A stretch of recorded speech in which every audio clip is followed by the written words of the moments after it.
Hi, welcome to the AKF channel. I'm John Michael, and today we have what they call a Sales Enablement Leader, or SEL, Mr. Russell Lloyd. Russell, how are you today? Doing wonderful. Yourself? I'm doing well. Any day employed is a day worth celebrating. Absolutely, and on the right side of the grass. Right? On the right side of the grass. So, let's get right into it. So, when did you find out about your diagnosis, and how did you feel about it afterwards? Did you feel limited? Did you feel stereotyped or branded in any kind of a way? Did you feel there was no escape from it, et cetera, et cetera? So I have a kind of a two-part answer to that question. So how did I find out about my diagnosis? Well, officially I found out... There was like 5 different questions in this one question. Yeah, so a two-part answer is rather efficient. So I found out about my formal diagnosis in 2010 from a doctor at Stony Brook University in New York, right? So I went through the whole battery of testing at my own expense. It was like $3,000, and I got my diagnosis of autism spectrum disorder. But there was a reason I went for that. And the reason is I really learned about my diagnosis from watching my first 2 kids grow up. Right? So in my childhood, I thought I was just weird, bad, uncooperative, and just some being discrete from the rest of the world. Right? Once I had my first kid and I was watching him grow up, year 1, year 2, year 3, year 4, during those times, I was watching him. I was recognizing somebody, and it was myself. Yeah, the way he behaved, the way he thought, the actions he took, the way he learned and interacted or didn't with the world were reminding me. I was almost a carbon copy of myself. So I had lived until the age of 30, 31, just thinking I was really weird, or really rotten at certain things, or really different for some unknown or unknowable reason. And he got his diagnosis of autism at around 22 months. And that's really when I knew, wait a second, I'm watching myself grow up here, almost a carbon copy. And at that moment, I realized I was autistic.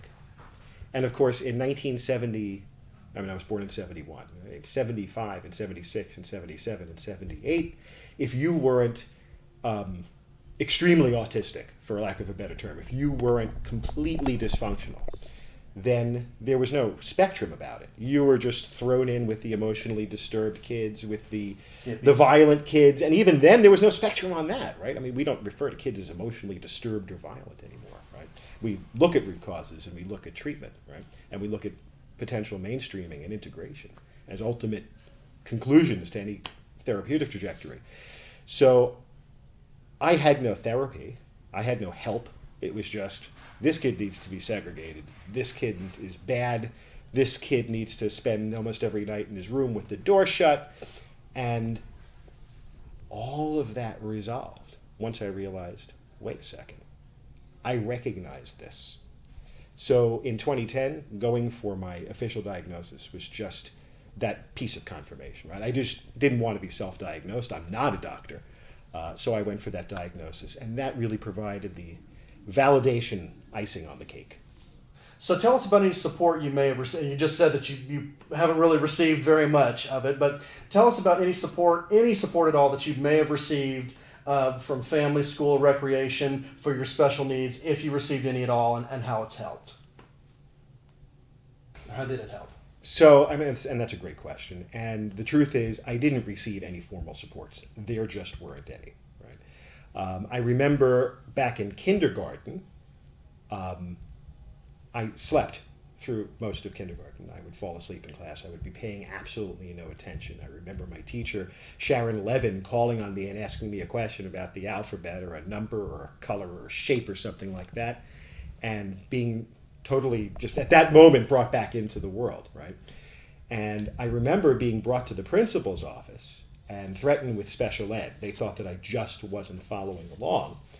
But then my parents started to explain that he had this stuff when he was 2, right? And my father actually has tape recordings of me doing basic arithmetic and reading at the age of 2.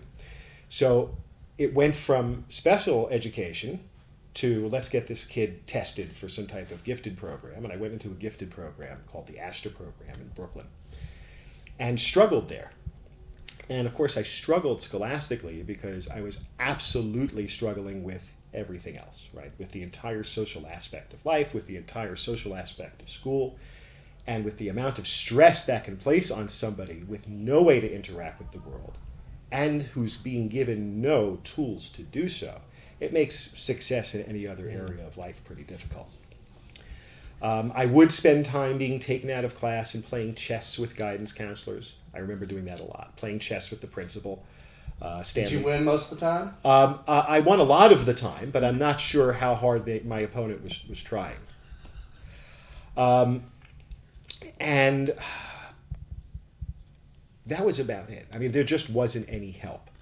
So I was left to feel just different to the point of exasperation, right? And we can talk about this more later, but really just developed this sense that the rest of the world was like a movie that I was watching, right? And I would watch other kids doing these weird things. I mean, just whether it's in class or in the playground, this jumping around and yelling and screaming at each other, and they'd have little fights, and then they'd interact some more, and they'd build things and then knock them over and build them again and knock it over and build it again. And none of this stuff made sense to me. I didn't know what they were doing. I didn't know what they were attempting to accomplish. So my early childhood through kind of the beginning of my teenage years was really just kind of like watching hamsters in a cage at the pet store, right? There was me, and then there was this whole other world that I just couldn't understand and couldn't touch. And the reason is that there just wasn't help back then. All there was separation. Yeah, it really affects your identity as a person. Indeed. For sure.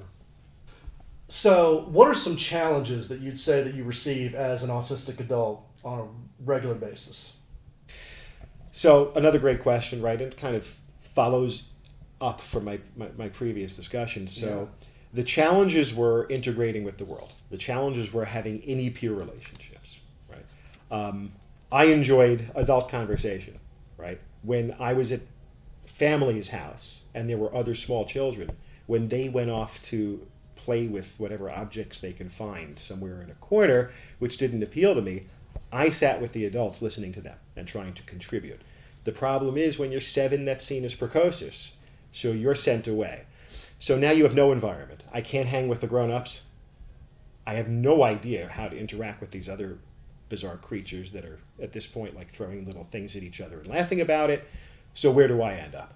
I end up in a corner by myself, playing with my shoelaces, or watching the ceiling fan, or thinking of something else interesting. So, and really could unpack those years to a great deal. Maybe we save that for another time. Currently, what are my challenges? Well, my challenges are still social interactions. Now, I spent a lot of time getting really, really good at making people think that I'm neurotypical. Because the truth is you have to do that to get by or to get ahead in this world, right? For example, being able to get through a work day, especially when we were in the office, all right? And I just as an aside, what COVID has done for working from home to people like me, I'm sure there's others in my position who feel that the world has improved for them as a result of being able to work from home so much. But back to the original topic. Getting into an office and walking down the hall in the morning and somebody saying to you, "Hey, what's up?" I know they're not really interested. I know they don't want to know what's up. I know they don't really want to know how my night was or how my weekend was or what's going on. If I actually stopped them to tell them, within about 10 seconds, they'd start squirming and want to get away. Right? So I had to realize they're not really looking for an answer to that question. What they're looking to do is to satisfy a social norm that you don't just blow past somebody in the hallway without acknowledging them. So I had to develop rote responses to these questions. What's going on? Oh, not much. You? What's going? How's it going? It's going. How was your weekend? Good. Yours? Right? And so I worked on that and worked on that and practiced that until I could pull it off so that I could walk past somebody in a hallway without them wondering, why did he just ignore what I said and blow past me? Right? Because the issue with that is then you develop a reputation of, what's up with this guy? Why doesn't he answer questions? Does he think he's better than everybody else? And people generate all these suppositions about you. Right? Preconceived notions. Absolutely. So you really have to nail some of these rote events, right? To go to another side, though, let's talk about something like a business dinner. Now, I have no problem in meetings. I never really had a problem in meetings because you've got a strong agenda, you've got a subject matter. I'm in there because I'm a subject matter expert. I can speak to my stuff. All right? The problem was after a day of meetings, the dinner. Okay, everybody, we'll meet back in the hotel lobby at 6 o'clock.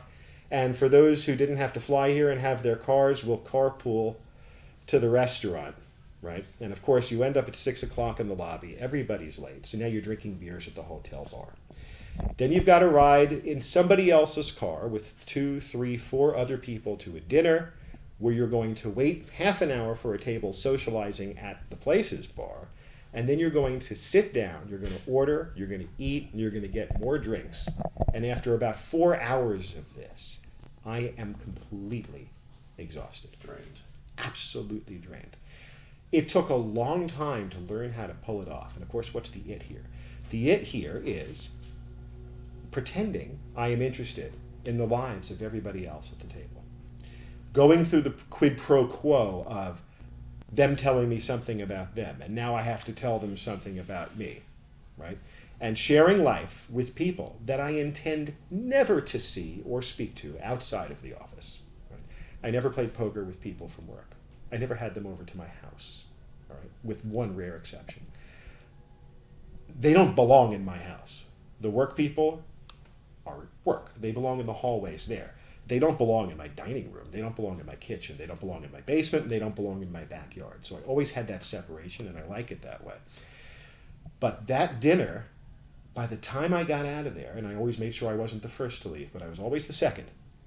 Because the first to leave, you develop a reputation. Why is he leaving? Why, he doesn't think he needs us? You know, the way neurotypical people think, right? And then that spirals out of control. So I would always be the second to leave, and I would get back to my hotel room and I would actually not be able to fall asleep because I'd have to make sure to take 4 hours to recover from this dinner.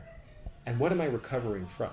I'm recovering from the amount of energy it takes to behave that way, to behave normally for that stretch of time. So nobody wonders what's up with this guy. And recovering from that is something that really takes me days, especially if the effects are cumulative. So that's my truest challenge, right? The challenge is in the recovery, right? And I think it's very important for other people with autism watching this. Make sure to protect your recovery, right? My family knows if I am on the patio, alone, in silence, leave me there, because I'm there for a reason, right? I'm probably there recovering, including I'll be recovering from this, right? Why? Well, we're going to be challenging about talking into a camera. I've met both of you for the first time, right? So tapping into all the scripts in my head and all the logic branch situations and making sure I always have a response that is typical and therefore acceptable and therefore allows events to proceed as most people expect them to, that takes a tremendous amount of energy, and that's what that recovery is for. Well, hopefully this experience with us is... Would you describe your social interactions with people as primarily positive? And I know, like you said, that you've had, you know, a lot of limitations on like interactions with people, but do you feel at times that there are genuinely positive social interactions that you've had? Do you feel included in a group, or do you constantly feel excluded, never truly belonging in the world that you're in, you know, stuff like that? And I know that that's the case sometimes, but most of the time, what would you say? So let's start with positive interactions. I have lots of positive interactions. And of course, we all get to define what the metrics are around positive, right? My interactions are not designed to develop a buddy that I'm going to go have beer with and that I'm going to have to my house to watch a football game with, right? My interactions are designed to accomplish an objective, right? So if my objective is advancing some cause at work, I know how to engineer positive reactions. If my objective is to establish relationships that can help me with my charitable giving, right? As a mentor or as somebody who facilitates conversations with autistic adults or their parents, I can establish the relationships and the connections that move that objective forward, and therefore I consider that interaction positive. So for me, positive is, did I have an interaction that moved the needle on the accomplishment of a goal? And yes, I have many of those types of interactions. Fabulous. What would you do different if you had a child, and of course, obviously you do, that has had the same special needs that you once had or have? Well, I mean, putting things in context, right? When I had my children, we had advancements in thought that we just didn't have when I was their age, right? In the mid-70s, right? We had the IDEA law, we had the concept of every child being granted a FAPE, right, a free and appropriate public education. We had IEPs, individualized education programs, and 504s, which are kind of IEP lights. So there was already a context and a structure, right? What I did, well, and of course there was additional context because I was recognizing something, right? So there was no chance I was going to just see my kid as difficult, stressful, bad, uncooperative, right? What I did is a great deal of research, right? Of course, I also had the internet, right? By 2001, 2002, I had the internet, right? So I did a great deal of research. By the time my oldest was 9 months old, I knew exactly what the situation was, right? But unlike other parents, I also knew all the tests that needed to be done. I knew the genesis of those tests. I knew how they were developed. I read the white papers involved in the research for the tests. When I took my kid to the doctor, the pediatrician wasn't able to tell me, oh, he's just a late bloomer, don't worry about it, right? I also wasn't going with an agenda of, please don't tell me there's anything wrong with my kid, right? A lot of parents, they go with that. They argue with somebody who says, there might be an issue here. No, absolutely not. There's nothing wrong here. Matter of fact, I just need to get a different doctor. That's what's wrong here. So armed with a great deal of knowledge, a great deal of assertiveness, we had both our first two children diagnosed before their second birthday. So what did that enable? That enabled an extraordinarily aggressive early intervention program. That enabled literally, I would say, 4,000 hours of therapy during their first 5 years of life. Prevent what happened to them that happened to you. Well, to get them a jump on it, Mm-hmm. I had to teach myself this stuff by studying people and studying certain books. And by the way, if anyone wants to start somewhere, an old book you can find on eBay called How to Read a Person Like a Book. It's illustrated, and it's a kind of a gateway book to analyzing facial expressions, analyzing body positioning, and analyzing hand positioning to understand what other people are thinking. It was written, I think, in the 50s or 60s, and it's a wonderful place to start. But back to my kids, they had this extreme early intervention. They had somebody who was doing a lot of research, who knew a lot, who's assertive, who's a speaker, who couldn't be bullied out of services by governments and by school districts. As a matter of fact, quite the opposite. So they had every single edge, right? And then again, when we were hiring, so they were sending OTs, they were sending PTs, they were sending speech therapists, they were sending ABA therapists. Your average parent, they don't understand these disciplines, right? I'm on the other side. I happen to be a good researcher. I happen to be able to remember what I read, right? I happen to be able to absorb a lot of information and connect the dots and find the patterns that tell the story in them. So I'm thinking, well, how am I going to tell if I have a good ABA therapist? Right? Mm-hmm. I mean, there's so many ABA therapists. How do I know if I have a good one? I guess I've got to teach myself ABA therapy, right? And 6 months in, you could have at that point taken me, put me in a room and said, take data, and I could do it. You wouldn't know I wasn't an ABA therapist. And so I did the same for speech therapy. And so I did the same for occupational therapy. Because I had to be able to assess, do we have competent people? Do we have the right people, even if they're confident, that are appropriate for the way that my children interact? Are we using anti-aversive, right, ABA therapy? Are we avoiding the use of food as rewards?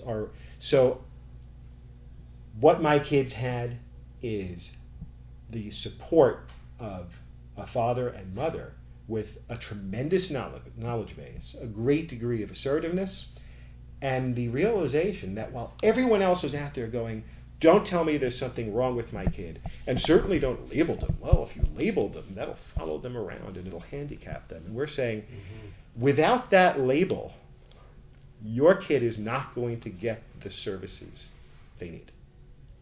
So we were on the other side, taking everything. We'll take all the labels. We'll take all the tests. We'll take all the evaluations. We'll take all the therapy that's in your budget. And they had that advantage. Fabulous.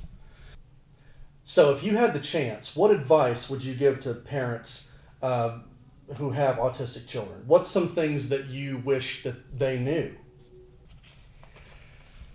For parents, it is definitely get moving quickly. Realize that you need to educate yourselves around what this is. Realize that you need to find allies. All right? And this, I'm not just talking about your friends and family. I'm talking about professionals. Make sure no one's telling you what you want to hear. And that means analyzing what you yourself think you want to hear. Because so often it's, oh, everything's going to be fine. Boys sometimes don't talk or point or babble until they're 3. If you know in your heart that something is off track, right, it needs to be put back on track. And you've got to find professionals who are willing to work with you and to make progress with you and aren't themselves slowing you down. That's something I would absolutely tell parents. Fabulous. Thank you so much, Mr. Lloyd. Thank you. My pleasure. And then, well, that's all the time we have for today. We'll see you next time for more of the same. What? Bigger, better stuff next time? I guess. He's awesome. More stuff just like him next time. We'll go with that.